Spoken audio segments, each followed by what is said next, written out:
Então, pessoal, a apresentação é sobre uma API experimental que o Guido está fazendo junto com outro pessoal dentro da Google, que é para você poder ter acesso assíncrono ao Datastore do Google App Engine.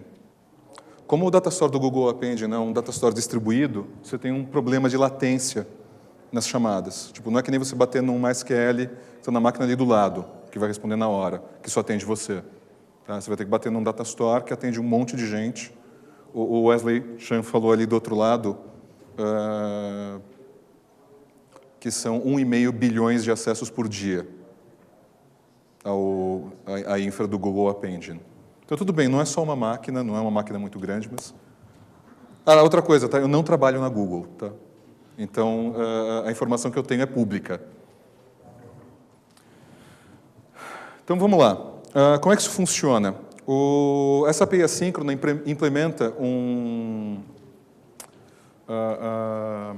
vou falar. Usa generators para uma implementação de corrotinas. Como é que isso funciona? Você marca um cara que vai chamar seus tasklets, você marca esse cara como um top level, esse cara vai gerenciar um loop de eventos que vai responder aos eventos da API assíncrona, que lá embaixo, toda a API de acesso ao Datastore é assíncrona. O que está acontecendo é que essa API está sendo exposta, ou de alguma forma, essa assincronicidade está sendo exposta. Rodolfo, se eu falar alguma bobagem, você grita? Tá bom, obrigado. Essa API está sendo, de alguma forma, exposta para os programas que estão rodando lá. Tá? Bom, como eu estou aqui e eu estou falando isso, vocês imaginam que é a API de Python, tá? E como é o Guido que está fazendo, vocês também devem ter essa ideia. Tem algumas coisas que eu esqueci de talvez mencionar na apresentação. Você vai lidar com futures. O que é um future? É uma variável que, imagina, você seta uma variável e, na verdade, ela é uma promessa de que aquela variável vai conter uma informação. E eu continuo trabalhando, e está lá prometido. A hora que eu quiser aquela informação, eu vou chegar e dizer à variável, eu quero agora seu valor. Tipo, futuro, eu quero o resultado dele. E, nesse ponto, ele pode blocar o thread. Tem dois jeitos de fazer isso. Tá? Para fazer isso de forma mais efetiva, você vai escrever bastante generators. Por quê? Porque quando você faz o yield do generator, o top level lá em cima, ele vai guardar aquele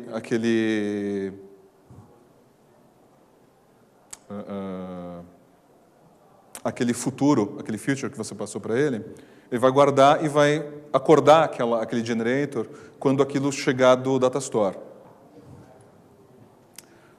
Uma coisa que eu descobri que eu fazia antes, e eu prometi para mim mesmo que eu ia parar de fazer, que quando você faz um generator, quando você chega no último, você tem que levantar uma exceção. Eu nunca fiz isso, nunca aconteceu nada de errado, mas eu descobri que isso é coisa de novato, tá? O pior de tudo foi meio que o Guido que contou. Desculpa por pôr aqui Ups. Vou pôr o wireless do evento aqui, querendo falar comigo. Outra coisa, ele não usa threads. Tá? Não é aquele esquema de você abre um thread para buscar alguma coisa, depois você volta, fala com ele. Não é assim. A API de persistência tem vários métodos que terminam em async. Esses caras retornam um future. E a API de query mudou. Isso não tem nada a ver com a coisa assíncrona, mas é o uso mais legal que eu já vi de sobrecarga de comparadores. Tipo, você faz coisas do tipo query, nome igual fulano. Isso é bem louco. Tem um exemplo disso aí mais para frente.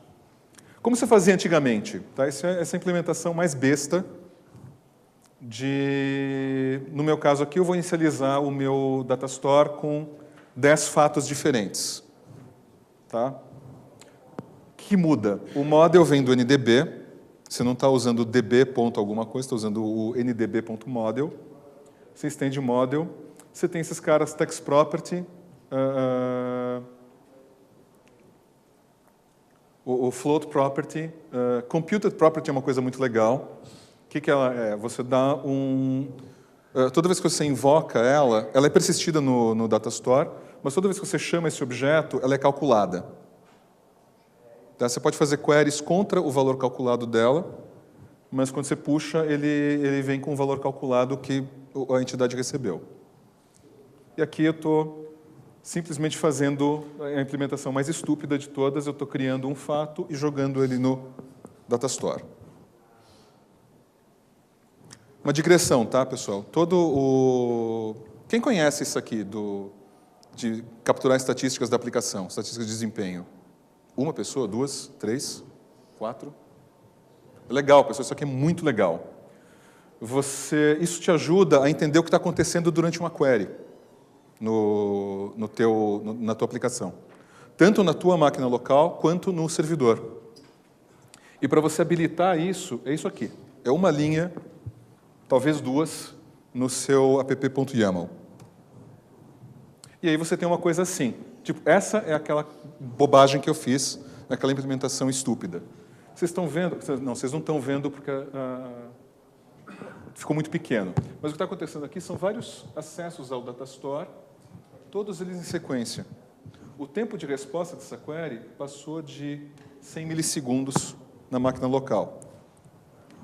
Se eu olho isso no servidor, o tempo de uso de máquina foi perto de 1000 milissegundos e a query respondeu para o usuário depois de 6 segundos.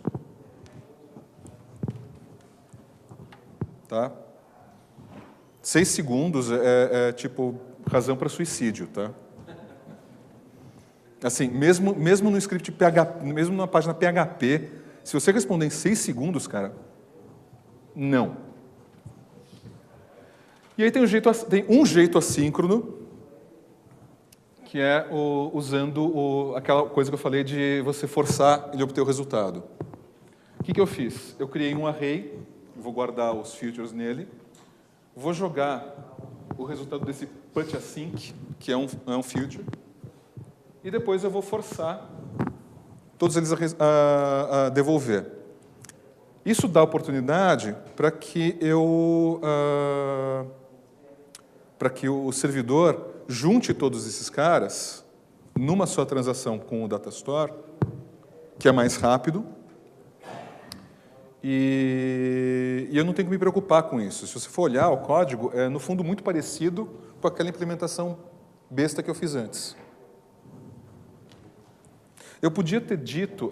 tem uma coisa que a documentação fala que tem, mas eu acho que tem um problema na forma como ele limpa depois do request, que eu poderia fazer esse put async no modo fire and forget. Ou seja, eu mando ele e quando terminar quando o request for para ser terminado, o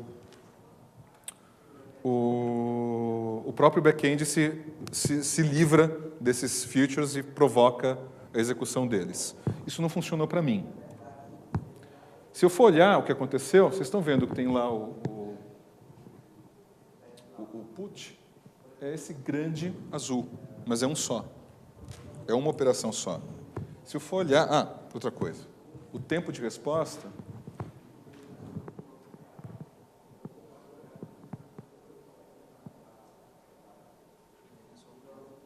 está um pouco maior. Mas é máquina local, isso aí. Eu devia estar fazendo alguma bobagem. Se for olhar no servidor, o tempo de uso total da infra, que é esse coisinho azul,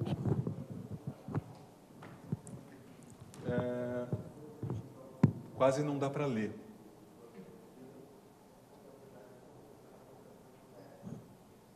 É gozado. Né? Tipo, sei lá, parece que está demorando mais. Acho que é 2000, não sei. Bom,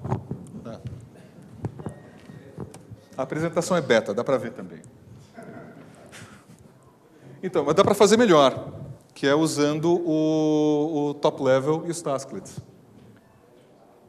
Eu vou decorar com esse context top level. Context é um outro cara que não vai dar muito tempo de falar isso, mas ele gerencia caches, transações e outras coisas, além de fazer isso daí. Esse cara aqui vai ganhar um event loop. E esse cara vai chamar essa outra coisa, que está decorada como um tasklet, e que quando terminar, vai fazer um yield do futures. Tudo de uma vez. Tá.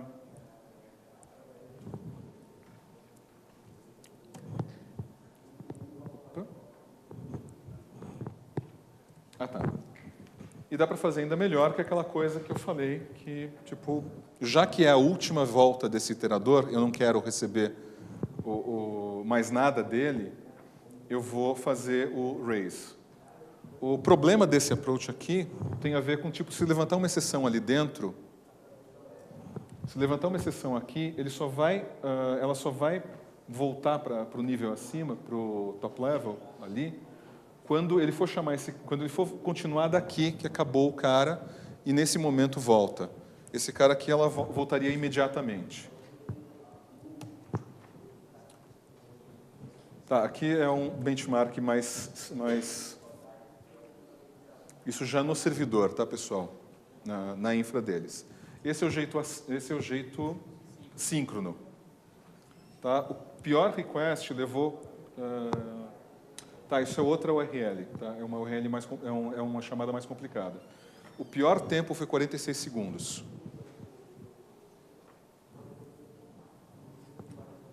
Deve ter alguma latência de rede envolvida, porque ele deveria me cortar em 30. Mas a mediana, 6 segundos. Com ele assíncrono, a mediana cai para meio segundo, 430 milissegundos.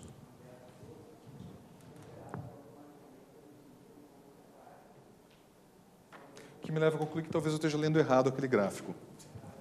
As barras vermelhas não são tão ruins quanto parecem. E a mesma coisa aqui, desculpa que ficou um pouco curto, mas eu não consegui capturar de novo essa atividade. O que acontece aqui, o primeiro pico é o assíncrono. Assíncrono. Você vê que o número de requests por segundo que ele atende é muito maior. O tempo por request é um pouquinho menor. E o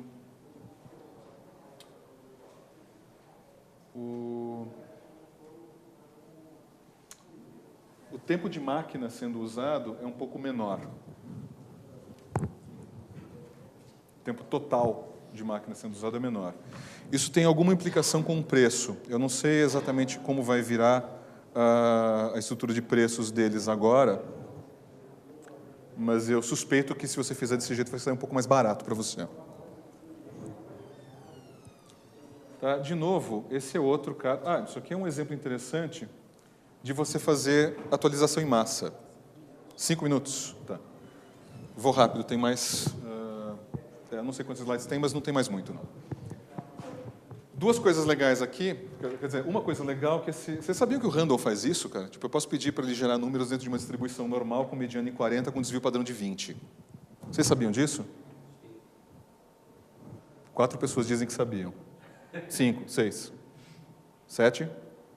Tá, isso é super legal. O que eu estou fazendo? Eu estou pegando cada um dos fatos do meu data store e estou... então, lembra que eu falei da sobrecarga de comparadores? Eu podia dizer que, tipo aqui, rating, que eu estou mudando aqui, rating menor do que 300. E ele usa o comparador para gerar alguma coisa que o query entende. É muito louco. E vai jogar esse cara de volta. É errado, porque a gente já viu, isso vai acontecer tudo em sequência. Se foram só 10, sorte minha. Se fossem 10 mil, eu estava na roça. Qual o jeito mais legal? Eu tenho lá o meu tasklet, que randomiza o valor e devolve esse punch async. E aqui eu vou rodar, esse é um tasklet, e aqui eu vou rodar um map async que vai receber uma função que vai agir em cima do fato do objeto ali, de tudo que voltou da query, e vai fazer isso. E faz tudo isso de uma vez só. Eu até achei surrealmente curto o tempo de resposta dele ali, tá? Mas eu chequei no Datastore e funcionou mesmo, não foi só um... O que mais é legal? Bom, Context faz mais coisas além disso, tá? O Event Loop, que eu comentei já. Gerenciamento de caches automático. Se você for olhar para cá, se você for olhar, você vai ver que tem uma... Aqui você tem validações de main cache. Tá? Se você conseguir olhar a imagem direito, você vai ver que tem main cache sendo invalidados. Outra coisa, tem tipos novos de dados. Tá? Alguns são nomes novos para os tipos que a gente já conhece. Eles têm uma... Você pode pedir, na hora que você está declarando, construindo eles, você pode passar um parâmetro repeated para ele, aí você vai poder colocar vários dentro daquele valor, vários objetos daquele tipo dentro de um só atributo. E tem o Structured Property e o Local Structured Property, que você pode jogar outras coisas ali dentro, outros objetos ricos ali dentro, para fazer isso. Você pode passar o parâmetro compress, que é o que ele vai fazer, ele vai chegar, por exemplo, seu blob, seu blob property, você vai chegar, ou seu structured property, ou qualquer outra coisa, ele vai chegar, vai comprimir esse cara antes de mandar ele para o Datastore. Vai ocupar menos espaço, vai levar talvez menos tempo. Você está trocando CPU por disco. Ou CPU por latência de rede, por disco e rede, no caso dele. E o tempo mais curto... outra coisa, o grande impacto do top level e dos tasklets é que você vai diminuir o número de instâncias startadas na tua aplicação, para atender o mesmo tanto de requests. Por quê? Porque ele vai usar melhor o tempo da instância. Você tem os eventos pendurados, esperando o retorno. Em vez de blocar aquele thread, como você faria na API síncrona, ele vai responder outras coisas que têm que ser respondidas ali.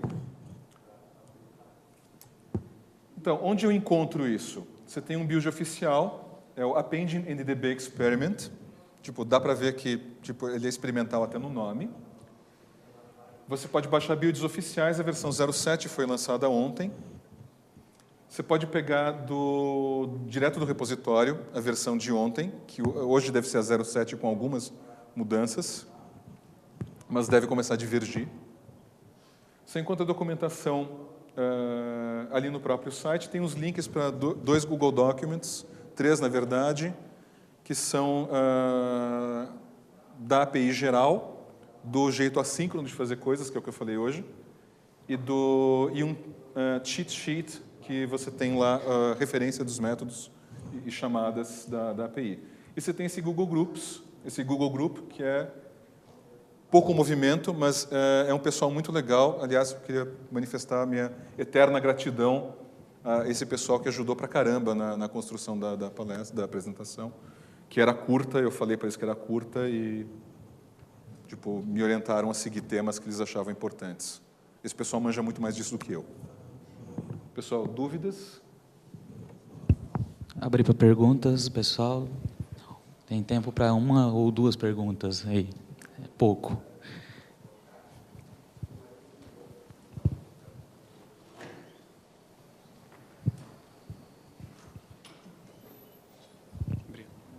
Eu só não entendi direito. Por que quando você estava usando o tasklet lá, que estava usando um generator, você precisou dar um raise com um return? Porque, pelo que eu entendi, você só queria dar o put, mas você não queria receber o resultado. A tasklet já acabou, né, quando ela deu raise. O raise acontece porque se eu levantar uma exceção dentro do tasklet, ele só vai... aquele tasklet só tinha um yield, mas eu posso ter vários deles dentro do tasklet.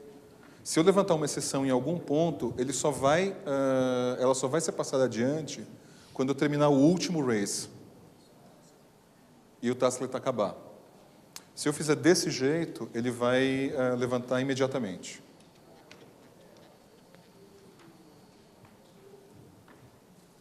Mais uma pergunta?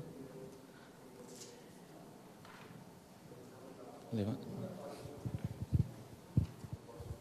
Legal, Banff.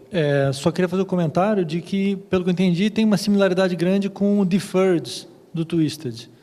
Se eu não me engano, é mais ou menos a mesma filosofia. Eu acho que é a mesma ideia. E se for, né, quem inventou esse negócio foi uma mulher que hoje é professora no MIT, chamada Barbara Liskov. E quando ela inventou esse negócio, chamava Promises, que foi o termo que você usou na hora que você falou de Future. E por coincidência, quando eu estava fazendo meu mestrado, lá em 92, eu precisei desse artigo dessa mulher. E não existia em lugar nenhum. Aí eu tive que pedir para ela mandar para mim por e-mail. Só que ela falou assim, eu vou mandar para você por Surface Mail. E eu fiquei assim, Surface Mail? O que é isso? Era o correio normal, porque não tinha versão eletrônica do negócio. Valeu, parabéns, cara. Obrigado. Então é isso aí, pessoal. Um aplauso aí para o Banff.